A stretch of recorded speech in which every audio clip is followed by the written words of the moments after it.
Assalamualaikum warahmatullahi wabarakatuh. Alhamdulillah, Allahumma sholli ala sayyidina Muhammad. Netizen, kali ini Mas Tae pape ngomong masalah saking senengnya Allah ngono kawula nek peti patene niku dikai tenger-tenger sing insyaallah kula njenengan sedaya niku krasa nggih, terutama umur wis 50, 45 munggah ya wis krasa sudun napane nggih. Kadang kala untune salake wis kalong, kaya Mas Tae niku untune sak isih yo lumangan wis gak kena karo sak isih.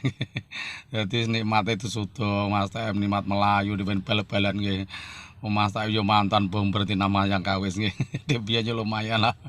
Nggih kula saiki wis gak mampu kan, saiki lempok nggih melayu wis gak wani. Terus rambut karo Mas Tae karo Allah wis digawe putih nggih, kaya ngendari nggih.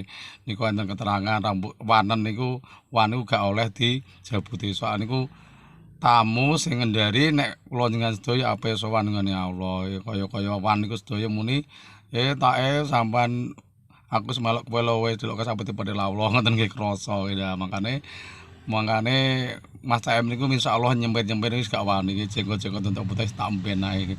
Tenger rek Mas CM ben tuwek mbe rumoso nek ape dipede Allah. Dadi netizen saking ngayangi Allah niku nek kalih kawulane nek tuwek mulai tuwek niku disuda saenenge termasuk sahabat lawan jenis niku disuda mbek Allah nggih. Ben ora mikir kuwi ae nggih gelem mikir Allah, salat tahajud sak piturute netizen. Mangkane niku kula mingan sedaya lah sing nom-nom yo ngono aja penom terus lali mati aja sampai soalé wong niku mati sak waya-waya kadang kala kecelakaan, kadang kala ora genyo-genyo, enek wong lindur yo mati, dan sedaya mati niku dalane 1000 terus wayahe ngoten niku. Dadi kudu hati-hati sak waya-waya. Kula keten cekap. Assalamualaikum warahmatullahi wabarakatuh.